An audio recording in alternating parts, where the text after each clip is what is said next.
రాష్ట్ర చరిత్రలో చంద్రబాబు నాయుడు గారు ఒక రికార్డు సృష్టించారు. మొట్టమొదటిసారి 3 లక్షల కోట్ల రూపాయలు పైగా బడ్జెట్ ప్రవేశపెట్టింది చంద్రబాబు నాయుడు గారి ప్రభుత్వం.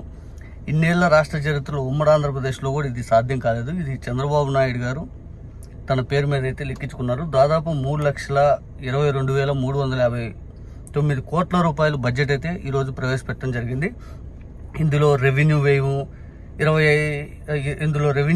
వచ్చేసి 2,51,162 కోట్లు, రెవెన్యూ లోటు వచ్చేసరికి 33,185 కోట్లు, ద్రవ్య లోటు వచ్చేసరికి ఇక 79,926 కోట్లు. అబ్బో, మూలధనం వచ్చేసరికి 40,635 కోట్లు. ఇక వాస్తవానికి ఇంకా తల్లికి వందనం 7 తర్వాత మళ్ళీ అన్నదాత సుఖీభావ అంటే రైతు భరోసా, అమ్మఒడి రైతు భరోసా కార్యక్రమాలు ఈ ఏడాది వాళ్ళు అమలు పరుస్తారు 5 అని చెప్పారు. కానీ ఇక్కడ దిమ్మ తిరిగే ట్విస్ట్ ఏంటంటే తల్లికి వందనం ఎంతమంది ఉంటే అంతమంది పిల్లలకి మేము ఇస్తాము 5 అన్నారు. జగన్మోహన్ రెడ్డి గారి టైంలోనే దాదాపు తల్లికి వందనం అంటే అమ్మఒడి స్కీమ్ అనేది ప్రతి ఒక్కరికి ఎంతమంది ఉంటే అంతమందికి కాకపోయినా ఇంటికి ఒకరికైనా కానీ 15,000 రూపాయలు ఇచ్చారు. వీళ్ళు ఇప్పుడు ప్రతి ఒక్కరికి ఇస్తామని చెప్పారు. ఈ ప్రతి ఒక్కరికి ఇస్తామన్నప్పుడు మనం ఇచ్చిన దాంట్లో వచ్చేసరికి 6,000 మనకైంది 6,594 కోట్లు మన ప్రభుత్వం అమ్మఒడి ప్రతి సంవత్సరం ఖర్చు పెట్టింది. ఇక వీళ్ళకి వచ్చేసరికి అదే అమ్మఒడి ఇవ్వాలంటే దాదాపు 13,112 కోట్లు అవుద్ది. కానీ వీళ్ళు బడ్జెట్లో చూపించిన లెక్క ఎంతో తెలుసా? అమ్మఒడి కోసం 9,407 కోట్లు బడ్జెట్లో చూపించింది. ఇది అతిపెద్ద షాక్. అసలు 13,110 కోట్లు ఎక్కడా, లేకపోతే 9,400 కోట్లు ఎక్కడ అంటే వీళ్ళు దాదాపు తగ్గించిన దానికి మరి ఎంతమంది రేపు అమ్మఒడి స్కీమ్కి అన్ఎలిజిబుల్ అవుతారు, ఏమవుద్దు, మరి రూల్స్ అండ్ రెగ్యులేషన్స్ ఏం పెడతారు, ఇవన్నీ చూడాలి.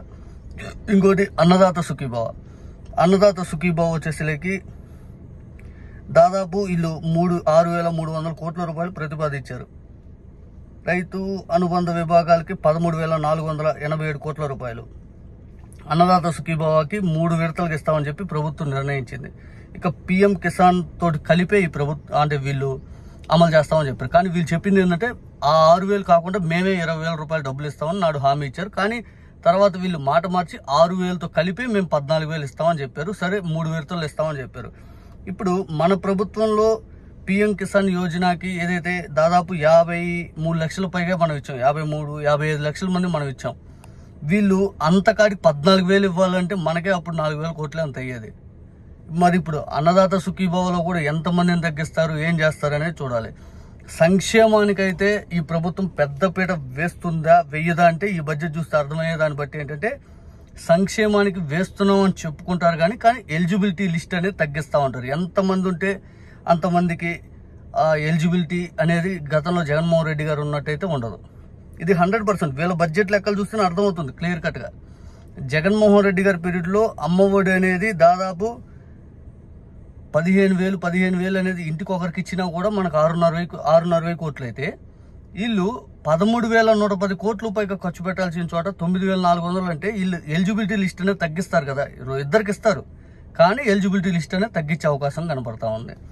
ఇక అన్నదాత సుఖీభావ కూడా ఇంచుమించు అలాగే ఇస్తారు, కాకపోతే ఎంత అని 14,000 ఇస్తారు, కాకపోతే ఎలిజిబిలిటీ లిస్ట్ అనేది తగ్గిస్తారు. చూస్తే అర్థమవుతా ఉంది. ఇంకా మిగిలిన ఇంకా మళ్ళీ ఇంకో వీడియోలో కూడా చూద్దాం. సంక్షేమానికి అయితే 7 ఏప్రిల్ మేలో ఇచ్చేస్తామన్నది మాత్రం ఎలిజిబిలిటీ లిస్ట్ అనేది తగ్గించే అవకాశం కనపడతా ఉంది.